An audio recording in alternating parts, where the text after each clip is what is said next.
Hey guys, welcome back to my channel. Storm Blake here.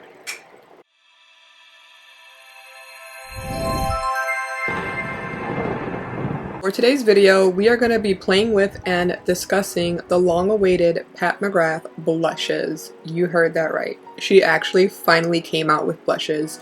We have the Divine Rose blush collection, and I feel like she names everything Divine Rose, but she launched 9 new blushes in a mix of finishes from a demi-matte to a satin finish. So I picked up mostly the demi-matte because that just appealed to me a little bit more because I am oily like in my T-zone and I try to do as much as I can to keep my face matte. But I did pick up one of the satin finishes just to see how it would look on the face. For this collection, she launched blushes, a highlighter, a eyeshadow palette, and a couple of lippies, I believe. What really intrigued me about this launch, of course, was the blushes, but I also picked up the eyeshadow. So here is the packaging for the blush. It just says Divine Blush, and it's this purple packaging, and on the top it says the name. It's a pretty unicorn, I have to say.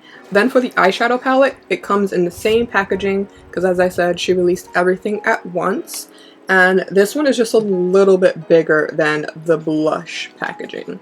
Same feel, it just says Venus in Fleur Luxe Quad. Don't know if I said that right.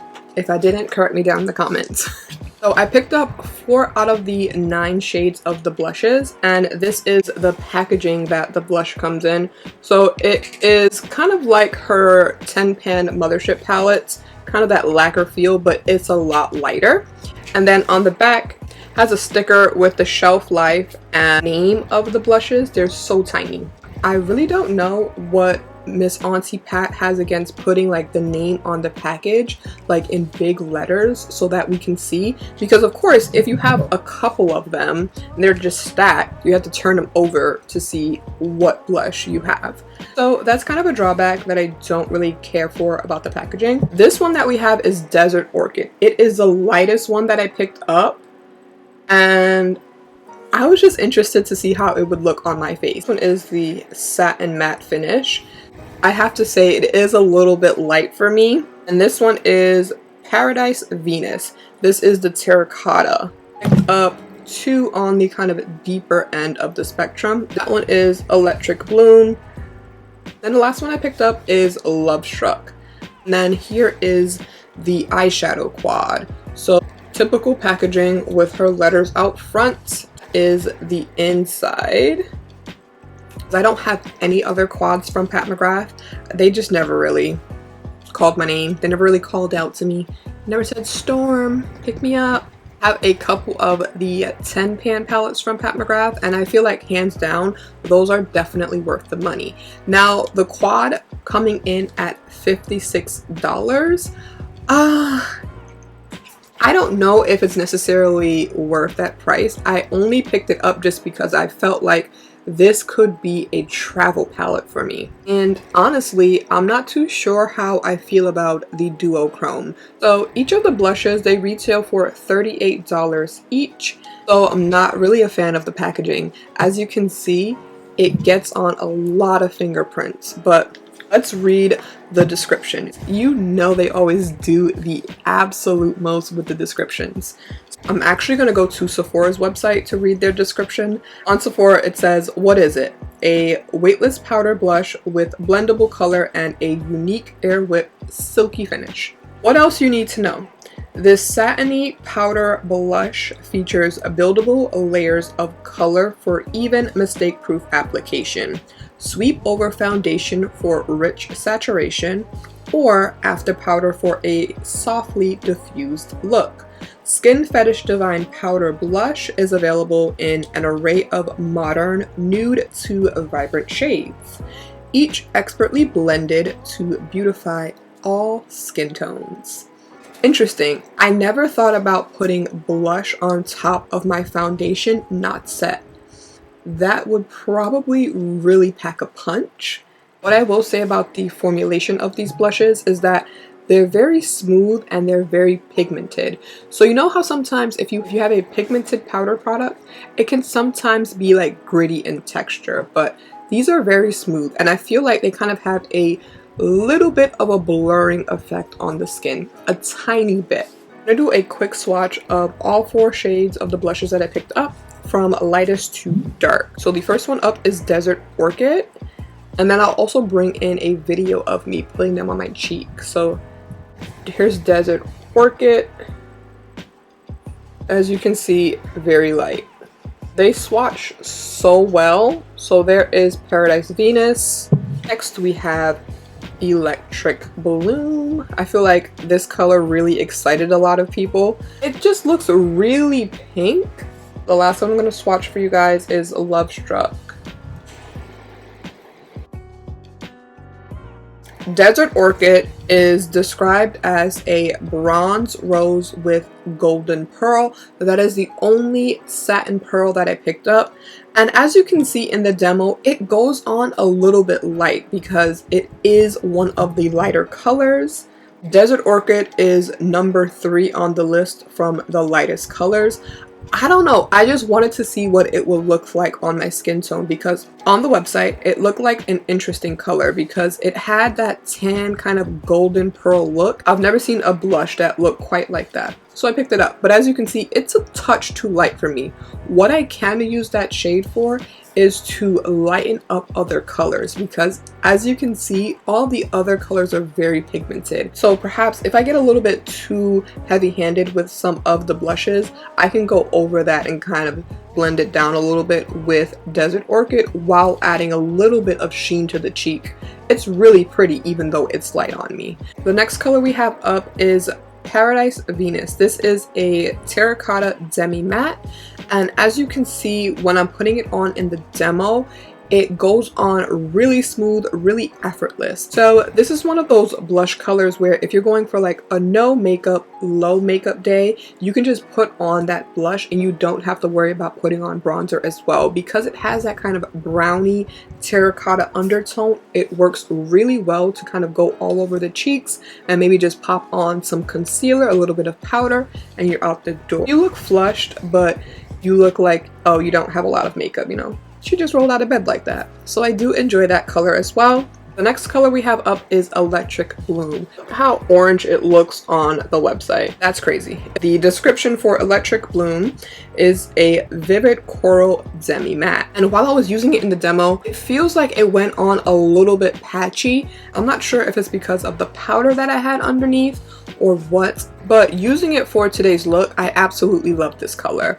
Next color up is Love Struck. This one is described as a berry pink demi matte, and it definitely is that. You can see that it is a berry pink.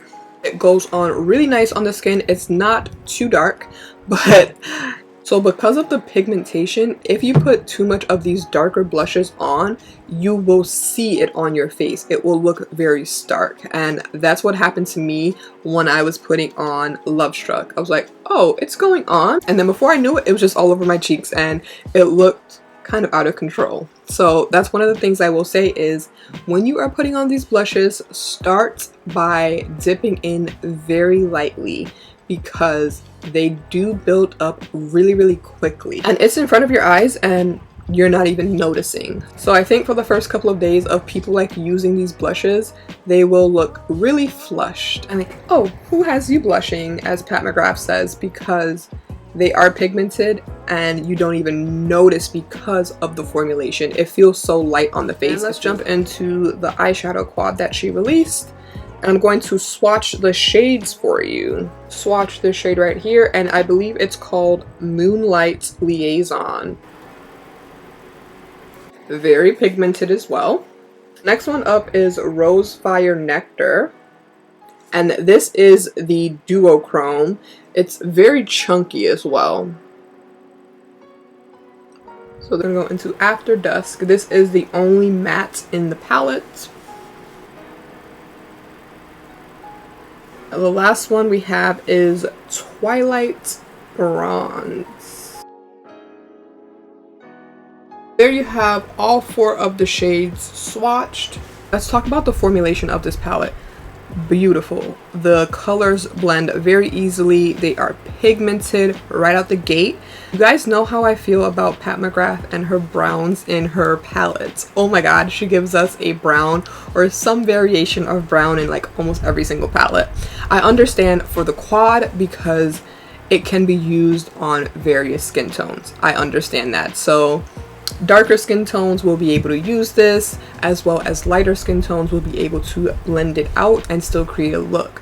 But oh my gosh, I would love it if she just like maybe came out with a couple of different shades in there. Like, I know she wants it to be universal, I get that aspect, but dear god, give us something different than this brown that you've been putting in almost every single palette. That's the only criticism I have for the palette. And then I don't really know how I feel about Rose Fire Nectar. It's a nice color, don't get me wrong. I love the shift of the duochrome in there, but online I just thought it was going to have a little bit more of a stronger gold shift. So in the demo, I used all 4 shades in the quad to create this eye look, and I absolutely am in love with this look. It's really, really pretty.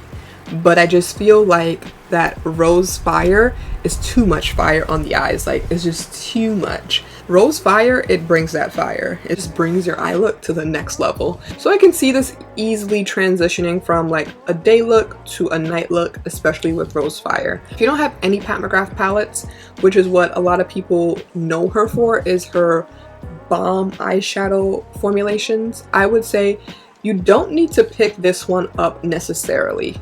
I would say save for the 10 pans, and you're going to get multiple of these special shades in there. You're going to get 4 of them and then a couple of other mattes. This is a companion palette, so yes, you can get complete eye looks out of this, but like I said, for the transition shades, if you don't want a really, really bold smoky look, you need a different shade. So for $58, it is a little bit pricey.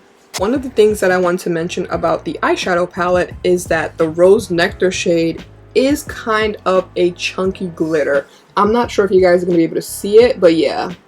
See, it's a little bit of a chunky glitter, so you will need a glitter glue or do your eyes first, because you will have a little bit of fallout once you're putting it on the eyes, but it works really well with a brush or even your fingers. So I know sometimes these shades you need to use your finger, but as you saw in the demo, definitely didn't need to use my finger. It came out perfectly with a brush.